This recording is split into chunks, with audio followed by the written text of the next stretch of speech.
Today we have to start our next chapter, understanding biodiversity. Biodiversity क्या होती है? हमने इकोसिस्टम वाला चैप्टर पढ़ा है। हाँ जी, इसमें इकोसिस्टम क्या था? What was ecosystem? हाँ, पूरा कुछ, पूरी ब्रह्मांड, पेड़ पौधे, everything is a part of ecosystem. Now biodiversity. So what is biodiversity? जैसे हमें पता, अर्थ इज ओनली प्लैनेट जहाँ पे लाइफ है, और सब कुछ प्लांट्स, एनिमल्स, हर एक चीज जो है बहुत सारे मिलियंस ईयर्स से कहाँ पे है? प्लैनेट अर्थ पे, और जिसमें बहुत तरह की लाइफ फॉर्मेशंस भी है विच वी हैव टुडे। अब इस बैलेंस ऑफ नेचर और क्लाइमेट को बनाए रखने के लिए बायोडाइवर्सिटी की जरूरत होती है। What is biodiversity? डाइवर्स क्या होता है? बहुत सारा। और पूरे बायोलॉजिकल क्लाइमेट, पूरे बायोलॉजिकल प्लैनेट, हमारे पूरे प्लैनेट को पूरे अच्छी तरह से संभालने के लिए प्योरली दिस। हमने पिछले चैप्टर्स में पढ़ा था सिंपल ऑर्गेनिजम्स, एल्गाई, फंगस वगैरह, याद है? ठीक है। हमने देखा कि with the passage of time process of evolution produced large variety of micro organisms, plants और एनिमल्स। ठीक है। हमने पहले फूड चेन्स, फूड वेब पिछले चैप्टर्स में, याद है ना? हाँ जी। तो उसमें सब कुछ क्या था? फूड चेन्स, अलग अलग food chains are there and it all is in the food web. बहुत बड़े फूड वेब में अलग अलग फूड चेन्स है। अब हमने देखना है कि बायोडाइवर्सिटी जो हमारी है वो किस चीज को कंपोजिट करती है। बायोडाइवर्सिटी इस सब चीजों को कंपोजिट करती है। Biodiversity has been derived from two words, bio meaning life and diverse indicated variety. Bio का मतलब होता है लाइफ, जीवन, और डाइवर्सिटी वेराइटी। जैसे आप कभी शादी में, पार्टी में जाते हो, कहते हैं ना वहाँ तो जी बहुत सारी वेराइटी, बहुत सारे स्टॉल लगे, मैं यहाँ से लूँ कि वहाँ से लूँ, वेराइटी, लॉट ऑफ थिंग्स। कपड़े आपके पास वैरायटी, हम एक ही कपड़ा रोज नहीं पहन के आते, तो ये गॉट वैरायटी। कभी आप कहते हो चलो आज, अब ये बच्चा कहेगा आज मैं व्हाइट टी शर्ट पहन के आया हूँ, कल मैं कुछ और ऑरेंज पहनूंगा, ठीक है, नेक्स्ट डे में कुछ और, मतलब you have variety. So bio means life और डाइवर्सिटी का मतलब होता है वैरायटी। ठीक है। सो टर्म बायोडाइवर्सिटी कब बनी थी? बायोलॉजिकल डाइवर्सिटी 1985, बायोलॉजिकल डाइवर्सिटी की ओर से। पर 1985 और 86 में एक बुक बनी है बायोडाइवर्सिटी, विल्सन, जिसने इस वर्ड को बहुत पॉपुलर बनाया, बायोडाइवर्सिटी, जिसमें सब कुछ इंक्लूड हुआ है, plant kingdom, animal kingdom and human beings. Human beings का एक और नाम होता है होमो सैपियंस। होमो सैपियंस, ठीक है। सो ह्यूमन बीइंग्स की भी इसी तरह से सब कुछ बायोडाइवर्सिटी का एक हिस्सा बनते हैं। So biodiversity refers to variety of various forms of life found on earth. बहुत तरह की लाइफ, अब ये you can see from this picture, tiger है, लायन है, elephants, so all these are different, और इन सबकी अलग अलग फूड चेन्स जो हमने पिछले चैप्टर्स में पढ़ी थी। Remember that? जितने भी प्लांट्स, ऑर्गेनिजम्स और as well as genetic material like seed, spores, ये सब कुछ बायोडाइवर्सिटी। अब ये देखो, दीज आर सीड्स, ये याद है? Mushroom, it is grown from the fungus, याद है कि नहीं याद है? पिछले हमने इवन कौन सा वाला फॉरेस्ट था हमने सबसे ज्यादा पढ़ा है?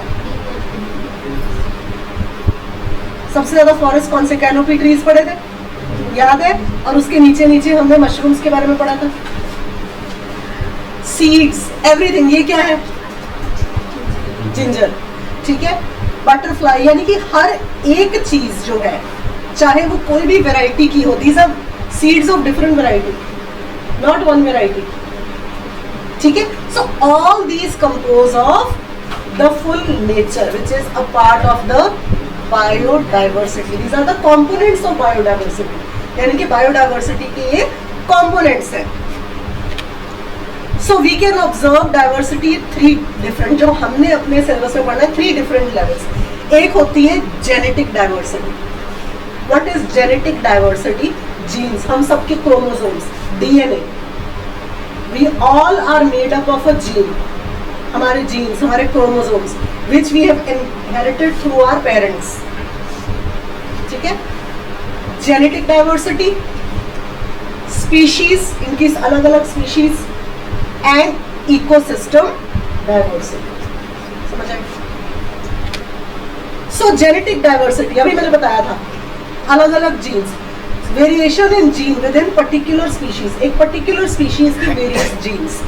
For example different body shape, height, हम सब अलग अलग दिखते हैं। Why? Because we all have a different genetic structure. हम सबका जो जेनेटिक स्ट्रक्चर है वो सबसे अलग अलग है। She belongs to a different family, she belongs to a different family, she belongs, हम सब अलग अलग। I belong to different family, I look different, she will look different, she will look different. Why? Because of our genetic structure. हर एक का body shape, size, structure, length. अब ये देखो जो नीग्रोज होते हैं 6-6 फुट के होते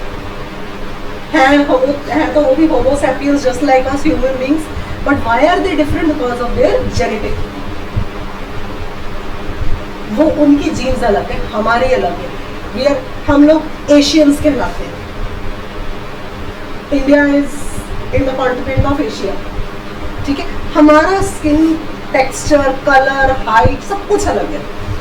हर एक कंट्री के लोग एंड स्पीशीज के लोग, आपने वो देखे होंगे रेड इंडियंस, अफ्रीकन्स, कई अफ्रीकन्स देखे जिनके बाल, आप लोग मोस्टली कई लोग हंस पड़ते हैं उनको देख के, वो मैगी रोलर टाइप बाल होते हैं। फिर हम क्या सोचते हैं, अरे यार इतने बाल बनाता कैसे होता है ना? ठीक है, बट वो उनके लिए नेचुरल है। ठीक है, ये देखो उनके लिए दिस इज नेचुरल। क्या पता वो हमें देख के बनी मन में हंसते हो कि ये क्या, इनको तो सीधे से बाल है, ये कैसे मैनेज करते होंगे, इनके उड़ते होंगे। ठीक है, so everybody is different. Colour of eyes, कईयों की आंखें ब्लू होती हैं, ब्लैक होती हैं, ब्राउन होती हैं। ठीक है, हर एक की आईज का colour because of your genetic, आपकी जीन्स जो आपने अपने पेरेंट्स, ग्रैंड पेरेंट्स, मतलब आपकी जो फैमिली से आपने इनहेरिट की। Now species diversity at species level, different variety of species is found on earth. Example, human beings and chimpanzee are different species. हमारे कई पुराने हमने पढ़े हैं कि जी हमारे पूर्वज चिंपैंजीज, बंदरों से आए हैं। आपने वो पढ़े होंगे जब आप हिस्ट्री के चैप्टर्स पढ़ते थे, स्टोन एज, पेलियोलिथिक, नीडरथल मैन। ठीक है, दोस्त कैसे था पहले कि वो ऐसा था, पर वो हम बनता वो स्ट्रेट हुआ, फिर वो ह्यूमन बीइंग की तरह चलता। आप पढ़ते थे ना पत्थर से हो रहा है वो। पर देखो ह्यूमन बीइंग्स और चिंपैंजी डिफरेंट स्पीशीज है। We can not say we are belong to the same species. ना मैं उछल के पेड़ पे चढ़ सकती हूँ, ना मैं किसी जानवर के पीछे भाग सकती हूँ खुदक के। We belong to different species.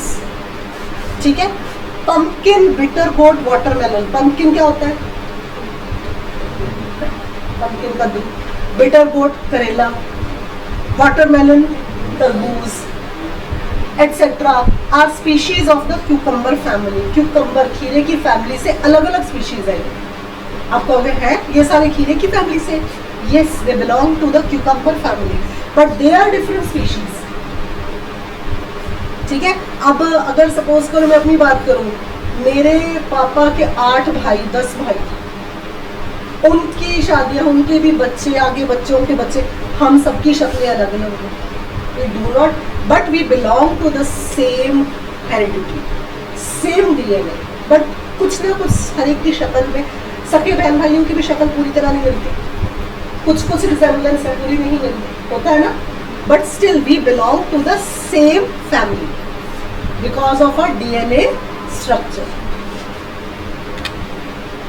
अब ecosystem diversity at ecosystem level, different ecosystem जिसमें एक्वेटिक, याद है पानी में, and territorial are form due to different, उनका भी जियोलॉजिकल और एनवायरमेंटल कंडीशंस। अब जो पानी में रहते हैं, मछली है, ठीक है, हमें बड़ी सुंदर लगती, बड़ी प्यारी लगती है, जितना मर्जी कोशिश कर लो वो धरती पे नहीं रह सकेगी। क्यों? अगर आप उसे बाहर निकालोगे वो शील डाएगी, she lives in the water, ठीक है। सेम चीज जो परिंदा होता है, पंछी है, that can not live in the water because of their different conditions prevailing on earth. Earth पे वो डिफरेंट डिफरेंट क्लाइमेटिक कंडीशंस। कई बार आपने देखा होगा माइग्रेटरी बर्ड्स कौन से होते हैं, बोलो बेटा। जो माइग्रेटरी बर्ड्स, यस, जो कहीं और से आए होते हैं, क्यों आते हैं? Because of different climatic conditions. अब कई हमारे, अब जैसे सर्दियां आ रही है, विंटर सीजन आ रहा है, ऑलमोस्ट आ गया है, तो कई हमारे पंछी हैं, परिंदे हैं जो यहाँ पर अपना नहीं गुजारा कर पाते, वो कहीं और चले जाते हैं। वहाँ के जो ठंडे एरिया के हैं, उनको जो है उनको गर्म पसंद है, वो कहीं और चले जाते हैं। जिनको ठंडी पसंद है कहीं और चले जाते हैं। So according to the different types of climatic conditions. उसके अलावा ecosystem is home of different types of plants and animals. कई स्पीशीज जो है वो स्पेसिफिक इकोसिस्टम में पाई जाती है। अब जैसे अंटार्कटिका ले लो, वहां पे वो होते नहीं है इग्लू में रहने वाले एस्किमोस। कैन वी इमेजिन कि वो हमारे यहाँ पर रहते हैं? उसी क्लाइमेटिक कंडीशन में रहेंगे। हम वहाँ नहीं रह सकते। बेशक हम आप नेट पे सर्च करोगे अंटार्कटिका, बड़ा खूबसूरत है, बड़े सुंदर सुंदर वाइट वाइट पहाड़ है, हम सिर्फ वहाँ पे देख सकते हैं। We will not go and survive there, हम वहाँ नहीं रह सकते, हमारी क्लाइमेटिक कंडीशंस वैसी नहीं। These species are known as endemic.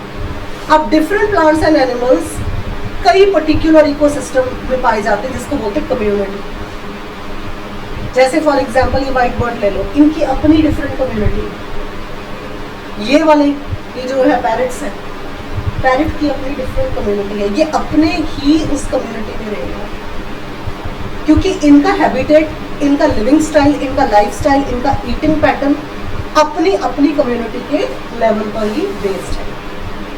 इतनी बात पता लगी? Now we as human beings, हम भी पार्ट ऑफ डाइवर्सिटी हैं, बीइंग वन विद कई तरह की, अब ये देखो कई तरह की स्पीशीज हैं धरती पे, करोड़ों तरह के ह्यूमन होमो सैपियंस है, करोड़ों तरह की ह्यूमन बीइंग्स है, but we all are different. हम सब अलग अलग हैं। Reason why? सोचो हम क्यों अलग अलग हैं? Why we look different? Because of our DNA structure, because of our family DNA structure. हमारी डीएनए अलग है, हमारा अलग है, सब कुछ पूरा सिस्टम अलग है, हर एक दूसरे से मैच नहीं होता। अर्थ एक सिंगल यूनिट ऑफ बायोस्फीयर है। अर्थ पे all living things and non living are inseparably interconnected and interact with each other. एक तो हम लिविंग और non living, we are living, these are non living objects. इनमें लाइफ तो नहीं है ना, पर हम एक दूसरे से कनेक्टेड हैं और हम एक दूसरे से interconnected plus inseparable. It will be not possible for me to teach without this device. एक चीज में ड्रॉ कर करके बताऊंगी तो आपका कितना टाइम जाएगा। We need things, you need chair to sit, you need a classroom. हमें नॉन लिविंग थिंग्स और लिविंग थिंग्स को एक दूसरे से इंटरैक्ट की जरूरत है, एक दूसरे की जरूरत है for our survival. Next is for convenience we have divided giant biosphere into smaller unit. Prominent visible biodiversity कैसे? अब ये देखो, definite flow of energy. Flow of energy याद है? प्राइमरी सोर्स, सेकेंडरी सोर्स, ठीक है, प्रोड्यूसर्स, लास्ट में है decomposer, secondary source. Now all this definite flow of energy clearly defined by topic structure. याद है T1, T2, T5, ठीक है।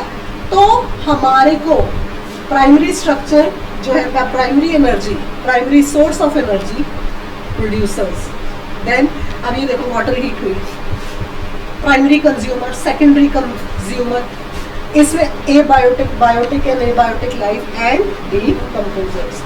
सो अब ये देख लो, सेम है एनर्जी लेवल का स्ट्रक्चर। टेरिटरी, लार्ज एनिमल्स, ठीक है, secondary, then herbivorous, then primary producers and solar energy. So ये सारा कुछ, all this is in the biotic community and a part of the biodiversity. समझ में आया? अब ecosystem, small units are separated from each other with time and space but functionally linked with each other, so formed with a single unit called the ecosystem. सब कुछ ecosystem से connected है. सबसे पहली चीज कौन सी आती है बायोडाइवर्सिटी में? फ्रेश वाटर वेटलैंड्स, जिसमें flora and fauna. What is flora? Plant kingdom. Fauna animal kingdom. ठीक है. Flora, this biome includes lake, pond, river and fresh water bodies. और फ्लोरा एक्वेटिक प्लांट आ जाते हैं like water lilies, lotus, water, जो कुछ भी पानी में है. और फौना फ्रेश वाटर फिश, जिसमें वाटर स्नेक्स भी आ जाते हैं. सो ये सारा कुछ किस चीज का एक पार्ट बन जाता है? ये सारा बायोडाइवर्सिटी का एक पार्ट. नेक्स्ट आ जाता है फ्लोरा और फौना में ओशन और कोस्टल लेक्स, जिसके फ्लोरा में आ जाते हैं मैंग्रोव और डिस्टिंक्ट वेजिटेशन, और फौना में ऑक्टोपस, डॉल्फिन, सी पॉड्स. ये सारा कुछ ओशन के लेवल में आ जाता है. This is another part of the biodiversity. ठीक है. Next is tundra region. ये कौन सा होता है? जहां पे what can you see here? क्या देख पा रहे हैं? बर्फीली जगह. इसमें क्या क्या आ जाता है? Biome includes area near northern temperate zone and the Arctic zone, जो कि स्नो से कवर्ड रहता है थ्रू आउट द ईयर, यानी कि 12 महीने जहाँ पर बर्फ की बर्फ होती है. यहाँ की फ्लोरा में आ जाता है लीचन्स, ये उगती है वहाँ पे. एफ्रिमल्स, ऐसी ऐसी चीजें उगती हैं जो कि सिर्फ यही एनिमल्स या यहाँ पे रहने वाले जीव जंतु ही खा सकते हैं. फौना में आ जाता है स्नो लेपर्ड, पोलर बेयर और पेंगुइन. कई आपने टीवी सीरियल्स में भी पेंगुइन्स वगैरह को देखा होगा, कई एड्स में भी देखा होगा. कैलविनेटर रेफ्रिजरेटर के एड में होता था पेंगुइन का. ठीक है. तो ये सब इसकी फौना में आ जाते हैं. और ये कौन से रीजन में आ जाते हैं? टुंड्रा रीजन, बर्फीला region. Next is forest ecodiversity. Forest याद है हमारे, हमने फॉरेस्ट के बारे में काफी चैप्टर्स में पढ़ा है. इसमें इंक्लूड आ जाते हैं this biome include forest trees shade there leaf in winter और ऑटम. ये वो वाले पेड़ होते हैं जिनके पतझड़ होता है. कब कब होता है? विंटर में और ऑटम सीजन में, जब पत्ते गिरते हैं फिर नए पत्ते आते हैं ऑटम सीजन. और इनकी जो पत्तियां होती हैं ये ब्रॉड होती हैं, चौड़ी पत्तियां होती हैं. हमने पढ़े थे वो वाले ट्रीज जिनकी शार्प पत्तियां होती हैं, अब इनकी चौड़ी पत्तियां होती हैं. और ये grow in regions with distinctive summer rainfall and severe winter, यानी कि यहाँ पे बारिश भी होती है और बेतहाशा, सीवियर मतलब बहुत सारी ठंड भी होती है. यहाँ के फ्लोरा में आते हैं टीक और ओक ट्रीज. टीक और ओक ट्रीज. ओक ट्रीज से बहुत सारा फर्नीचर बनता है, टीक से भी फर्नीचर बनता है. इसके फौना में आ जाते हैं टाइगर, लेपर्ड, स्पॉटेड डियर, ये वाला स्पॉटेड डियर और लायन. ये इसके फौना में आ जाता है. Next is tropical rain forest. इसमें आते हैं एवरग्रीन ट्रीज. हमने ट्रॉपिकल रेन फॉरेस्ट के बारे में एक चैप्टर में पढ़ा था. ये वो वाले फॉरेस्ट होते हैं जहाँ पे हमेशा बारिश होती है, जहाँ के पेड़ हमेशा हरे भरे रहते हैं, यहाँ पे फोटोसिंथेसिस ज़्यादा होती है, वाटर साइकिल याद है. ठीक है. ये वाले एवरग्रीन ट्रीज जहाँ पे ऑर्चर्ड भी उगते हैं. मॉसेस यानी कि वो फर्न्स, लीचेस याद है, जो काई भी जम जाती है क्योंकि वेट हमेशा वेट रहते हैं, वेट लैंड रहता है. उसके अलावा यहाँ पे होते हैं बिसन, ये वाली एलिफेंट, हॉर्नबिल्स, और ये वाला चिंपांजी। और देखो एवरग्रीन फॉरेस्ट, ये देखो मॉसेस और लीचेस उगी हुई है, ठीक है। और यहाँ पे जितना वेटलैंड होगा नेचुरली यहाँ पे फंगस ज़्यादा होगी। और यहाँ पे सबसे ज़्यादा वाटर साइकिल, एनिमल वाला साइकिल, वो सारे साइकिल्स याद है, डिकम्पोजिशन वगैरह, वो सब कुछ यहाँ पे सबसे ज़्यादा रहेगी। Next is forest scrub. ये होते हैं grassland which is with dry and thorny trees. यहाँ पे ड्राई और थॉर्नी ट्रीज होते हैं। क्लाइमेट यहाँ पे एक्सट्रीम रहती है from semi arid to arid, यानी कि बहुत सारी गर्मी रहती है, क्योंकि देखो एक्सट्रीम क्लाइमेट, कई बार ठंड भी है, अगर ठंड होती है तो काफ़ी, और गर्मी होती है तो वो भी काफ़ी। इसमें आर्कटिका ट्रीज होते हैं और ग्रासेस होते हैं। और फौना फिंगरूफ बर्ड्स, लायन, डियर। अब यहाँ पे अगर ये सारा कुछ है, ये देखो you can C goats, you can सी, ये क्या है, शीप भी है, लायन भी है, बर्ड भी है। दैट मीन्स यहाँ पे सबसे ज़्यादा फूड चेन बहुत आसानी से अवेलेबल भी है। ये किसके पीछे आए हैं बच्चे, ऊंचा बोलो, दैट मीन्स आपको समझ ही नहीं आ रही है, ग्रास के पीछे आ रहे हैं, ठीक है।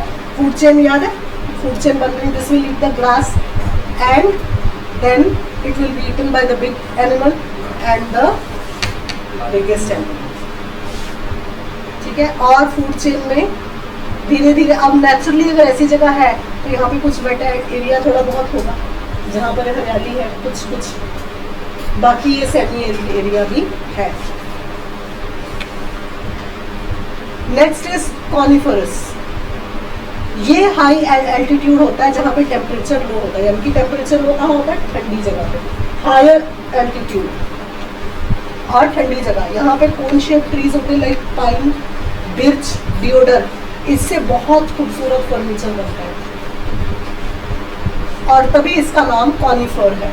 यहाँ पे बर्ड्स लाइक हिमालयन, अब हिमालयन से ही पता लग गया कि हिमालयन दैट मीन्स ठंडी जगह, मोनल पिजेंट, ट्राइगोफॉर्न्स, और एनिमल्स जिसमें आती है वाइल्ड शीप, यानी कि यहाँ की शीप जो है वाइल्ड शीप कहलाई जाती है, हिमालयन हॉग, डियर, ठीक है। और देखो कितना खूबसूरत बर्ड है, which has got beautiful feathers. So समझ आ रही है। Next is grassland. इसमें land covered with grasses and sparsely intercepted with trees. कुछ कुछ ग्रासेस है और कुछ कुछ ट्रीज है, यानी कि ग्रास भी है और ट्रीज भी है जो इंटरसेप्ट होते हैं विद ईच अदर। यहाँ पे बर्ड्स होते हैं like great Indian bustard and houbara, lizard, फोनिका, ब्लैक बर्ड, रैबिट, स्क्विरल। ये देखो किस तरह के यहाँ पे ग्रासलैंड है, सूखी हुई घास भी है एंड हरी घास भी है, प्लस अलग अलग तरह के यहाँ पे ब्लैक बक वगैरह भी पाए जाते हैं। This you can see from this is black buck and that is a bird. Different types of birds, different types of animals are found here. Next is desert. इसमें rainfall is less than 50 mm और annually इसमें extreme climate होते हैं naturally, और land mass इसका mostly covered होता है with sand. याद है हमने सैंड के बारे में पहले भी पढ़ा था, जहाँ पे ऐसे हवा चलती है ताकि वो पूरी सैंड जोर से लगती है फेस पर। यहाँ पे क्या उगती है, कैक्टस, कैक्टस, सोक्लांग्स एंड जोराकॉन्स, यहाँ पे ये उगती है। Desert gerbil, spiny tailed lizard, ये देखो स्पाइनी टेल्ड लिजर्ड, ऐसे ऐसे चूहे, अलग अलग तरह के जानवर यहाँ पे, और वो भी होते केकड़े वगैरह, क्रैब्स, वो सब, कई तरह के स्नेक्स, पॉइजनस स्नेक्स भी यहाँ पर पाए जाते हैं। और ये मोस्टली ड्राई एरिया होता है और इसी तरह के पेड़ यहाँ पे होते हैं। सबसे ज़्यादा कैक्टस का पौधा होता है, ठीक है, जिसकी थॉर्न याद है, और they are covered with waxy coating. और जब उसकी, क्योंकि वो पानी अपने अंदर अपने आप ही सोखते हैं, उसकी कोटिंग ही कैक्टस की ऐसी होती है, वो पूरी वैक्सी होती है, वैक्स की तरह होती है, और अंदर वो अपने पानी को रिटेन करते हैं फॉर इट्स ग्रोथ, और हमेशा हरे रहते हैं। बेशक ये उगते ऐसे एरिया में है जो कि पूरा रेतीला है, पर ये ग्रीन क्यों रहते हैं, क्योंकि ये अपने अंदर पानी को रिटेन रखते हैं, they retain water inside them. Now इतनी सब आपने बायोडाइवर्सिटी के बारे में पढ़ा है, अलग अलग तरह की चीजें पढ़ी है, which all constitute, all this जो हमने पढ़ा है, it all constitute in the biodiversity, which is very essential for human as well as animals and the full flora and fauna, full ecosystem. So why it is important? Why biodiversity is important for us? हमारे लिए, यह सबके लिए biodiversity जरूरी क्यों है? Biodiversity human beings के लिए सर्वाइवल, पूरी ह्यूमैनिटी की सर्वाइवल, उसके अलावा लिविंग क्रीचर्स जितनी भी लाइफ ऑन अर्थ है उसकी सर्वाइवल के लिए बायोडाइवर्सिटी ज़रूरी है, क्योंकि ये besides life supportive water air, इसमें सब कुछ आता है, पूरे 5 तत्व, वाटर एयर ऑक्सीजन, अलग अलग तरह के एलिमेंट्स, अलग अलग गैसेस, ये सब कुछ ज़रूरी है। और ये जितनी स्पीशीज हमने देखी है, these all are necessary for the survival of the full food web, food chains. उसके अलावा पूरा इकोसिस्टम, अगर इकोसिस्टम में से एक भी चीज इम्बैलेंस हो जाए, यानी कि that is out of the equilibrium balance, पूरी life will be unbalanced. So all this is required for the maintenance of life on the planet. Grain, vegetable, milk, fruit, अब ये देखो कितना कुछ जरूरी है। ये सब अगर बफलो ना हो, will we get milk cow या बफलो, ठीक है। फ्रूट्स, अलग अलग पेड़ उगते हैं, अलग अलग पौधे उगते हैं, then we get this, अलग अलग चीजें उगती हैं, we get the grains, vegetable, इन सब चीज, how we are provided with all this through the balance of the ecosystem. अगर इकोसिस्टम बैलेंस्ड है, बायोडाइवर्सिटी पूरी तरह से चल रही है, then we get all this for our survival. उसके अलावा अगर सिल्क वर्म ना हो, मलबरी ट्री ना हो, याद है हमने मलबरी ट्री के बारे में पढ़ा था, उसके ऊपर सिल्क वर्म चलता है और वो कितना सारा सिल्क देता है। उसके अलावा कॉटन, कई तरह के कॉटन, वुल, अब वो एनिमल हो या अभी हमने देखी थी भेड़ें, अगर वो ना हो, how will we get wool? Winter is approaching, हमारा सर्वाइवल मुश्किल हो जाएगा अगर गर्म कपड़ा ना हो। So wool, silk, skin, hides, बहुत तरह की चीज़ों की ज़रूरत होती है for the survival of human beings and the survival of everybody, the full life on earth. अब material for shelter, bamboo, different तरह की ग्रासेस, अभी हमने कितने ग्रासलैंड्स पढ़ी हैं, ठीक है, कितने ट्रीज के बारे में हमने जानकारी ली है। अगर ये सब कुछ ना हो, अब देखो कई लोगों के घर इस चीज के बने हैं, इसके ऊपर है भी डली, वो जो सूखी घास हमने देखी थी, अगर ये ना हो, लोगों के घर ना बने, जो लोग ऐसे तरह के घरों पे डिपेंड है, ग्रासेस ना हो तो एनिमल चलेंगे नहीं। उसके अलावा ग्रासेस ना हो, हम खेती ना हो, हमारे पास how will we get our food, ठीक है। उसके अलावा livestock, timber, bamboo, livestock, कई लोग जो है एग, मीट, पोल्ट्री कहाँ से होएगा अगर लाइफ स्टॉक ना हो? Livestock is hens and many type of other animals, ठीक है, जो भी मीट एनिमल्स से कनेक्टेड होते हैं, ठीक है। लाइफ स्टॉक की बहुत ज़रूरत होती है, duck, hens, cock, all these type of things, ठीक है, इनकी ज़रूरत पड़ती है। बैम्बू ट्रीज, टिम्बर, टिम्बर ना हो तो फर्नीचर कैसे बनेगा, ये सब कुछ कैसे आएगा? So we need timber. Medicines, अब अगर कई, हमने पहले वाले चैप्टर्स में पढ़ा था, जब डिफॉरेस्टेशन वाला चैप्टर पढ़ रहे थे, कई मेडिसिनल हर्ब्स गायब हो रही हैं क्योंकि डिफॉरेस्टेशन हो रही है। अब कई तरह के पेड़ पौधे हैं जहाँ से मेडिसिन, कहते हैं ऋषि मुनि पुराने ज़माने में जंगलों में घूम के जड़ी बूटियाँ कहाँ से आती हैं? From this. अब ये देखो, कैक्टस में से भी कोई मेडिसिन निकलती है, एलोवेरा का पौधा है उसमें से भी निकलती है, कैक्टस में से भी कुछ ना कुछ निकलता है। हर तरह की मेडिसिन ये देखो पाई जाती है। सो मेडिसिन लाइक नीम, आंवला, सफरगंधा, कई तरह की मेडिसिन जो है वो we get from the forest.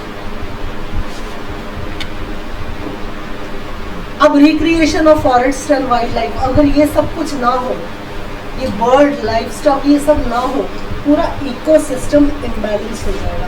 We need, क्यों project tiger save the hyena save the black buck. क्यों?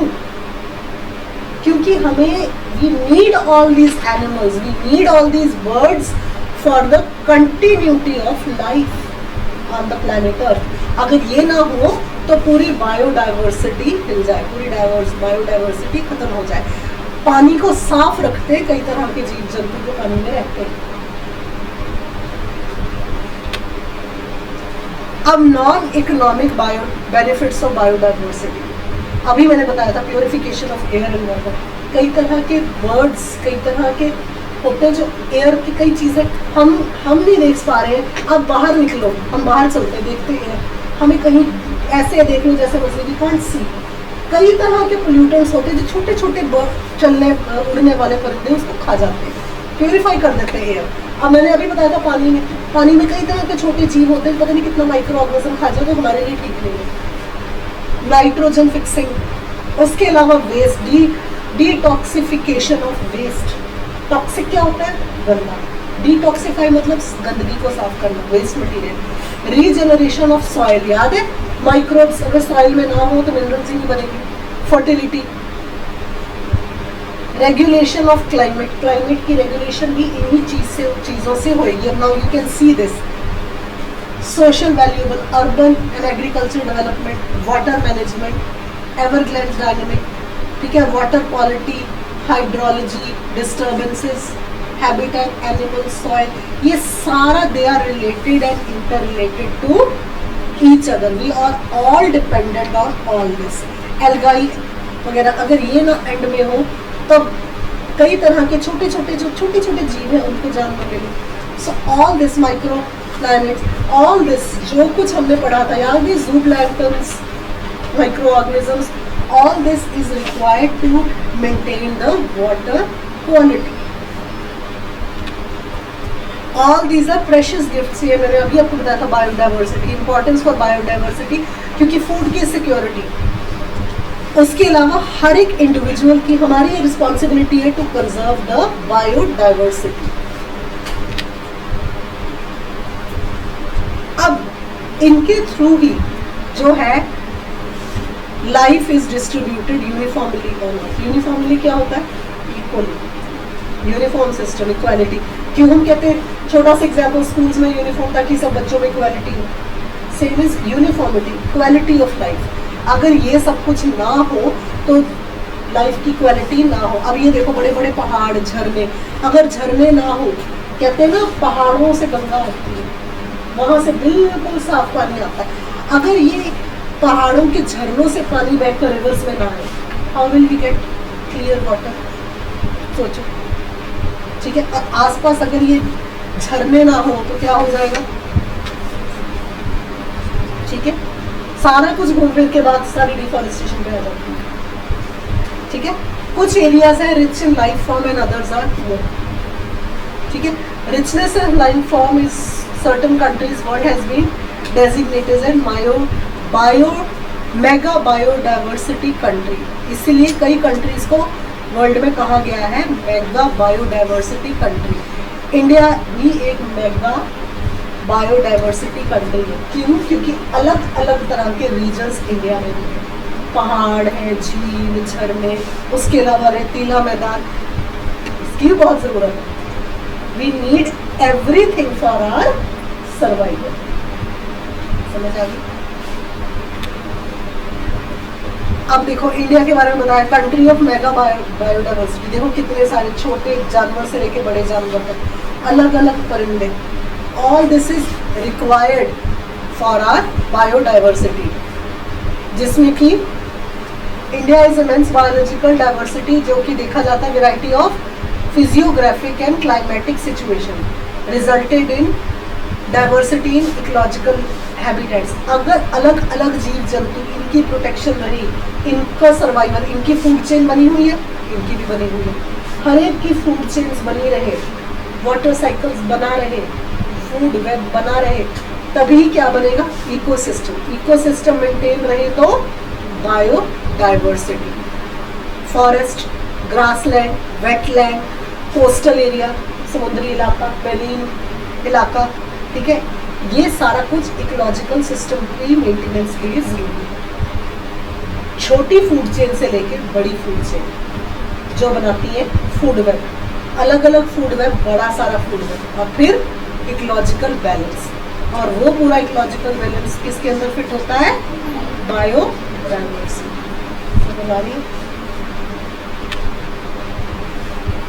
हमारा next topic is hotspot country. India is one of the hotspot countries. ये जो HT लिखा है that is hotspot country. 2 hotspot expand to India are Western Ghats, Sri Lanka और Indo Burma reason, जो कि eastern Himalayas की तरफ भी जाता है, which has been included among top 8 most. ठीक है, दिस इज विच रीजन? ये हॉटस्पॉट लिखा है, ठीक है, ये नीचे की तरफ आ रहा है, दैट मीन्स ये श्रीलंका है, वेस्टर्न घाट्स है, उसके अलावा इंडो बर्मा रीजन, ठीक है, ईस्टर्न हिमालयस को कवर हो रहा है, हर एक चीज which is included in top 8 most important hotspots. इनको टॉप 8 मोस्ट हॉटस्पॉट, यानी कि यहाँ पर बहुत सारी रिच बायोडाइवर्सिटी है, इसीलिए इसे हॉटस्पॉट कहा गया, क्योंकि यहाँ पर सब कुछ पाया जाता है जिसमें पूरी इकोलॉजिकल बैलेंस है। झील, झरने, वेटलैंड, ग्रासलैंड, बड़े बड़े पेड़, पहाड़, ठीक है, उसके अलावा grass area, wetland area, forest area, evergreen forest, deciduous forest, carnivorous forest, हर तरह के फॉरेस्ट, वेटलैंड, ग्रासलैंड, सब कुछ इनमें पाया जाता है, इसलिए इसको क्या कहा जाता है? Hotspot area. अब एक रशियन बॉटनिस्ट, बॉटनिस्ट कौन होते हैं? जो बॉटनी पढ़ाते हैं। इनका क्या नाम था? N.I. वर्सन। इन्होंने क्या बोला है? India is one of the 12 centre of origin of cultivated plant known as the Hindustan centre of origin of crops and plant diversity. इन्होंने ये कोटेशन दी है कि जो इंडिया है वो 1 ऑफ द 12 सेंटर्स, 12 सेंटर्स में से एक है जो कि कल्टिवेटेड, सारा origin of cultivated of plants से है, यानी कि यहाँ पे ढेर सारे प्लांट्स हैं जिनको कहा जाता है Hindustan centre of origin of crops and plants diversity. अब India has 26 recognized endemic centers that are home of nearly 1/3 of identified flowering plants। देखो कितने सारे फूल हैं। ये तो कुछ वैरायटी ऑफ फ्लावर्स है, हमारे देश में कई वैरायटी ऑफ फ्लावर्स है। अब देखोगे ये फ्लावर्स होंगे, फ्लावरिंग होएगी तो क्या होगा? इसमें क्या आके बैठेगी? बीज। बीज क्या बनाती हैं? उनके नेक्टर से क्या बनता है? हनी। अगर शहद ना हो तो ठीक है, अगर एक भी बी ना रहे तो बायोडाइवर्सिटी पे पूरी लिंक टूट जाएगी। And all these flowering plants are necessary not even only for honey producing but many other type of, इनसे scents बनते हैं, ठीक है, वैसे भी कितने खूबसूरत लगते हैं इतने सारे फूल। ये तो कुछ वैरायटी है और हमारे देश में अनगिनत फ्लावरिंग प्लांट्स हैं। इनसे में से कई हैं जिनमें से मेडिसिन भी बनाई जाती है। कई फूलों के, कहते हैं ना, फूलों की पत्तियों के रस से भी मेडिसिन बनती है। So many of these evergreen flowers, इनकी फूलों की पत्तियों से भी रस बनता है और उसमें से भी मेडिसिन बनती है।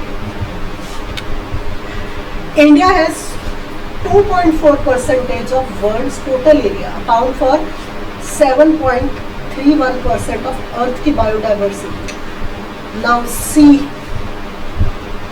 पार्ट ऑफ अ बायोडाइवर्सिटी, कितनी सारी अलग अलग क्या है?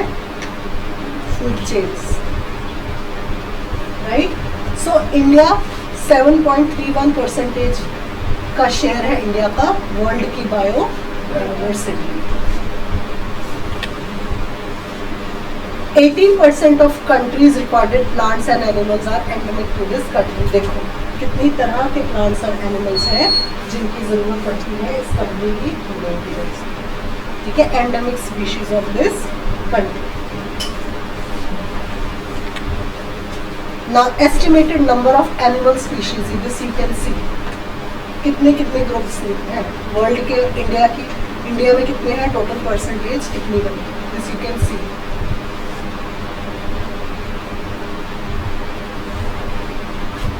Floridid, Crocodasa, Pisces, Amphibia, Reptiles, Aves, Mammals, Total Animalia and Protozoa. मतलब अलग अलग, ये देखो Porcupine, this is Squirrel, गिलहरी, Fox, Crocodile, Snake, ये reptiles में आ जाते हैं. Elephant, Animal Kingdom में आते हैं. Tortoise, Lion और वो Crab. अलग अलग तरह की एनिमल की स्पीशीज, अलग अलग स्पीशीज, हमने species starting of the chapter में पढ़ा. अलग अलग तरह की स्पीशीज पूरी बायोडाइवर्सिटी में कहाँ कहाँ, इंडिया में कितने हैं और टोटल परसेंटेज फिर कितनी निकलती है. नाउ यू कैन कैलकुलेट कि वर्ल्ड में कितना है, उसमें से इंडिया का शेयर कितना है और उस हिसाब से कितनी परसेंटेज बनती है. राइट, अलग अलग तरह के mammals, not one but different types. समझ आई? Now recorded number of plant species, plant की स्पीशीज का कितने नंबर्स है? Recorded number of plant species in India. Now you can see इसकी परसेंटेज भी अब देखो.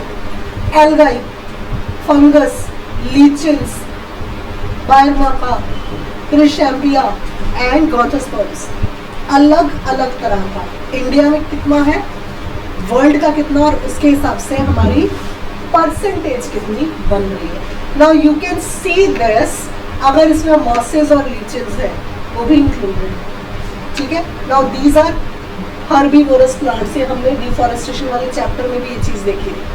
एंड दीज आर, अभी हमने देखा था flowering plants, cactus, desert area में, याद है? ठीक है. उसके अलावा दिस इज पाइनएप्पल के ऊपर के जो बीज, कहते हैं ना कई बार पाइनएप्पल के बीज में से भी दवाई बनती है, मेडिसिन बनती है. These are used in medicinal purposes also. This is a flower. ठीक है. फ्लावर्स की फॉर द ब्यूटी से, ठीक है, एंड मेडिसिनल हर्ब्स के लिए plants. So all this constitute in a part of the biodiversity.